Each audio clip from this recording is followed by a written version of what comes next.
नमस्कार। गज केसरी योग। यदि गज केसरी योग आपकी कुंडली में उपस्थित है और पूर्णतः शुभ है, तो फिर ऐसा व्यक्ति विद्वान होता है, बुद्धिमान होता है, धनी होता है, सभी तरह के सुख उसे प्राप्त होते हैं, समाज में मान सम्मान होता है। ऐसा व्यक्ति वाक कला में भी निपुण होता है। ऐसा व्यक्ति धार्मिक स्वभाव का भी होता है। गज केसरी योग के ये फल हमारे शास्त्रों में बताए गए हैं। तो गज केसरी योग है क्या, हम पहले उसे समझते हैं। चंद्रमा, मान लेते हैं कि ये धन भाव में द्वितीय भाव में चंद्रमा स्थित है, तो चंद्रमा से यदि केंद्र में गुरु स्थित है तो गज केसरी योग बनता है।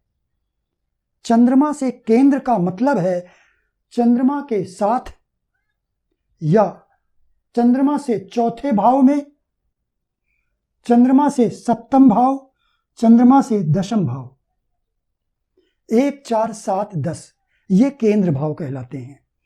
तो यदि चंद्रमा से गुरु 1, 4, 7, 10 में है तो फिर ये गज केसरी योग है। लेकिन केवल इतना ही पर्याप्त नहीं है कि आपने देख लिया कि चंद्रमा से गुरु केंद्र में है तो वो गज केसरी योग बन गया। इसकी कुछ शर्तें भी हैं, वो शर्तें भी पूर्ण होनी चाहिए।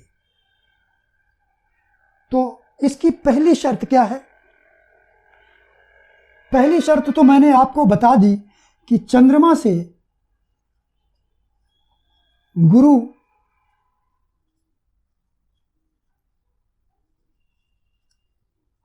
केंद्र में होना चाहिए।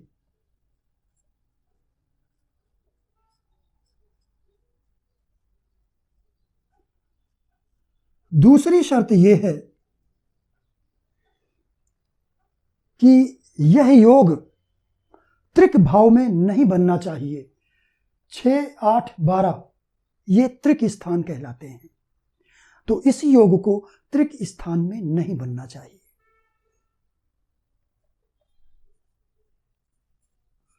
त्रिक स्थान में यह योग नहीं बनना चाहिए। यदि 6, 8, 12 भाव में चंद्र और गुरु एक साथ युत हों या इनमें से कोई भी एक ग्रह, चंद्रमा अथवा गुरु, यदि त्रिक भाव में स्थित है और यदि वो उसकी स्वयं की स्वराशि नहीं है, मूल त्रिकोण राशि नहीं है, उच्च राशि नहीं है, तो फिर इस गज केसरी योग का प्रभाव बहुत कम रह जाएगा। तो त्रिक भाव में ये योग नहीं बनना चाहिए। इसके अलावा तीसरी शर्त यह है कि चंद्र और गुरु इनमें से कोई भी नीच राशि में स्थित ना हो।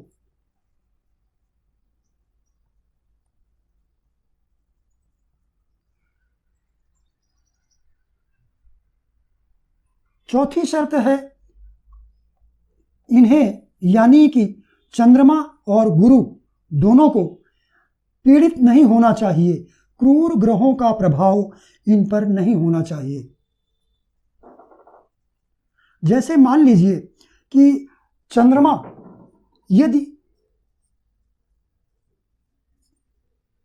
से यदि दशम भाव में गुरु स्थित है तो गज केसरी योग तो बनेगा। लेकिन यदि चंद्रमा राहु के साथ स्थित है तो फिर ऐसे गज केसरी योग का कोई अर्थ नहीं है।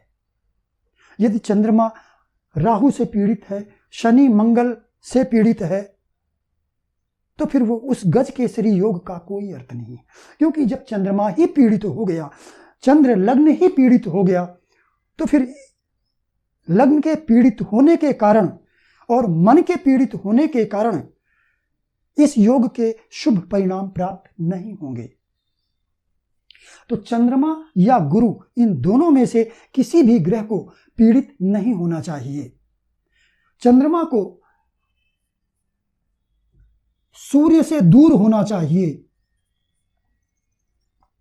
यानी पक्ष बली होना चाहिए।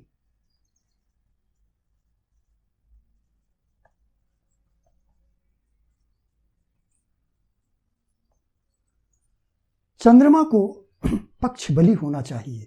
शुक्ल पक्ष की सप्तमी से लेकर कृष्ण पक्ष की पंचमी तक का यदि चंद्रमा है तो वो चंद्रमा पक्ष बल से बली होता है, शुभ होता है।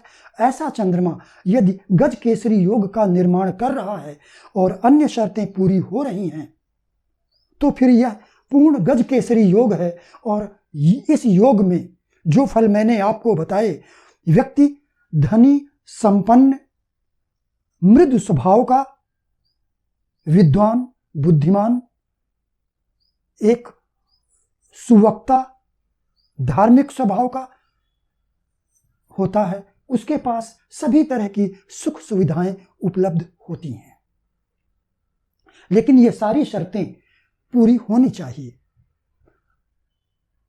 चंद्रमा से गुरु केंद्र में हो। दूसरी शर्त है, इन दोनों को त्रिक स्थान में नहीं होना चाहिए।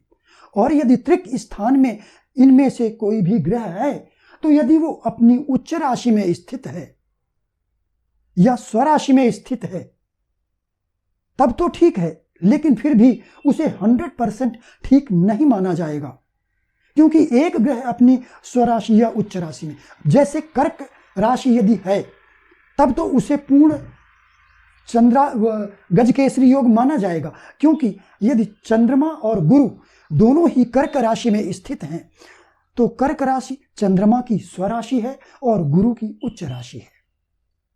लेकिन यदि वृषभ राशि में बन रहा है त्रिक स्थान में तो चंद्रमा उच्च राशि में तो है, लेकिन गुरु की वो शत्रु राशि है, इसलिए शुभ परिणामों में कुछ कमी आ जाएगी।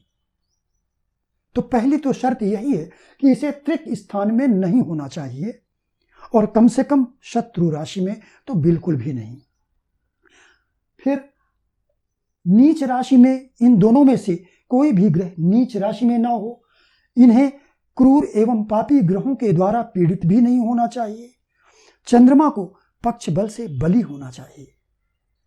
अब ये जो योग है, यदि ये योग केंद्र अथवा त्रिकोण में बनता है तो बहुत ही शुभ परिणाम देता है।